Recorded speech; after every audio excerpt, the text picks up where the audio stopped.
You guys may not know this, but firearm people can never agree on what the best handgun is. Obviously, it's a Glock 19 chambered in 9mm, but there's still people out there that think that it is 45 caliber or something made in Germany. There's even whippersnappers out there that are trying to tell you that 5.7 is somehow going to be the future.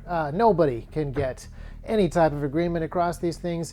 And knife guys are even weirder than gun guys. So I did not assume there was going to be any kind of consensus about knives on the internet, but it turns out, believe it or not, everybody kind of sort of agrees that the Spyderco Paramilitary 2 is kind of the best knife. And I was skeptical. So 6 years ago, I bought one, and the internet was right for once. This is possibly the best knife. And so after beating this one up, treating it terribly, T.REX Arms now sells Spyderco knives. And even though this is the best one, we sell 3 others as well. So I'm going to walk through the suite right here and explain to you why we have what we have and why you should have, you know, at least one of these. So let's start with the Spyderco Paramilitary 2, which I would consider to be the Glock 19 of knives, except even more universally accepted. So Spyderco makes this knife in Golden, Colorado, and it has all of the Spyderco key features. This thumb hole right here is really great for ambidextrous opening, but you can also attach stuff to it. One of the beauties of having something that is as widely accepted as the Paramilitary 2 is there's a lot of aftermarket parts that are available for this thing. So not only can you swap out the clips that you have here for different ones, I personally am running a more undercover clip. This allows it to ride deeper in my pocket, but they have these knives set up so that you can run the clip in pretty much any configuration. I have this one set up for left-handed carry just because oftentimes my right hand is busy, but you can set it up any way you want, tip up, tip down, and then there are those extra accessories. Some people customize these knives just for looks, but there are extra accessories. For example, there's guys that make extra like holes for karambit style knife fighting and other things like that. You can also get little claws like the Emerson Wave that clip onto your pocket so that you get an auto opening draw. But FYI, you can also do that with just a little bit of a zip tie. So there's all kinds of ways that you can set these up for your own carry style exactly how you want them. But the design of this knife, the ergonomics are just beautiful. The fact that you can get a really precise hold up really high on the blade like this, which is also secure, or you can come down here and have a little bit more reach and a little bit more leverage if you're cutting stiffer stuff. All the ergonomics of this thing for all the grips are just really good. I can't tell you how much better this was than I even expected it to be after reading some reviews. So after using it for a long time, I'm really happy that we have this knife, and it's kind of the only one that you could possibly need. However, we do have others. This is the Spyderco Paramilitary 3, which is almost exactly the same, except it's a little bit smaller. If this just looks a little bit too big for you, I won't pick on you too much if you go with this smaller knife here. The other reason that you could go for this knife is if you live in a place that has a minimum, or say, I forget exactly how they word this, but no knife blades over 3 inches. This is 2.97 inches, so just squeaks under those local rules and regulations. If you live in a place that has those unconstitutional laws or you travel there a lot, the Paramilitary 3 is going to be a slightly better option for you. It has the same capabilities for upgrades. It's compatible with the same aftermarket clips, has the same lanyard hole, the same feel and ergonomics, just in a little smaller package with a little smaller blade. Now, both of these knives that I mentioned are made in Golden, Colorado. The fit and finish are excellent. The quality is excellent.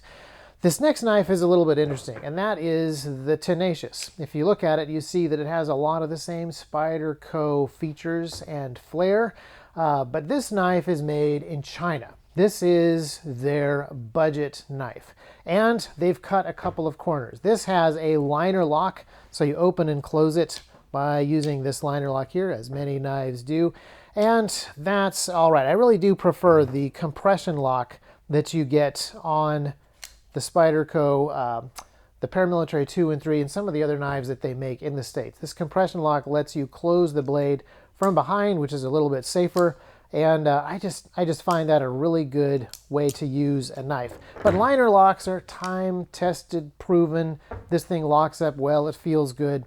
And the quality of this knife is fine. There are some corners that have been cut, but they're kind of less important things in certain ways. So instead of the G10, which is grippy and strong, this thing is going to be a fiber reinforced nylon. It's going to be injection molded. That thing is cheaper.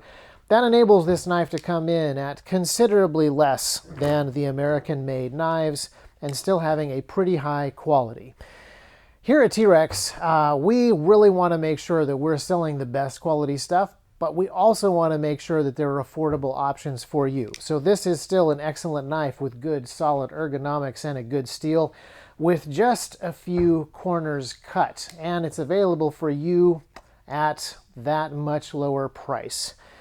And then the last one that we have here is super tiny. It's also not made in the United States. The Dragonfly 2 is made in Japan. So this is kind of an interesting one. This is a specific steel. This is the VG10, and this is a knife steel that I think is pretty common among fancy kitchen knives. I say I'm pretty sure because I don't actually pay that much attention to fancy kitchen knives. But the Japanese factory is where Spyderco makes most of their fancy kitchen knives and a few other of their specialties. So if you want a really tiny knife that fits in a watch pocket, a shirt pocket, this is a really solid addition. Can't do quite all the ergonomic things, but it still is able to reach, well, some arteries. So there you go. Across this particular lineup of knives that we have here, this one locks up in the back. Tenacious locks up with the liner lock, and then these have the very Spyderco specific compression lock that is really solid. All of the other technical details that you want to read about, the specific knife steels and so forth, are on there. But yeah, I'm really excited that we are selling these because we're constantly looking for the best tools, and we like to choose those tools that we are excited about carrying and using ourselves. And this is one of my favorite, it's actually one of my favorite things. I have a lot of knives that I like, but I always carry the Paramilitary 2. This thing has cut more drywall than pocket knives are supposed to. That's what happens when you buy a knife right before a house remodel. And it is held up really well. And the version that we're selling has an even better steel than what I have. This is the CPM S47VN. And you just can't go wrong with this knife. This is, actually, now that I think about it, this is more like the Glock 17 of knives. Paramilitary 3 is the Glock 19 of knives. I only say that because it feels better than a Glock 26. So let us know in the comments why we're wrong and these are the wrong Spyderco knives to carry, or Spyderco knives in general are in fact incorrect. You can also throw in a couple comments about 5.7 in there. But you know, technically the internet has told us that when it comes to fighting knives, you cannot go better than the Prairie Woman floral pattern fruit knives. It's too bad those are out of stock. You're going to have to content yourself with one of these.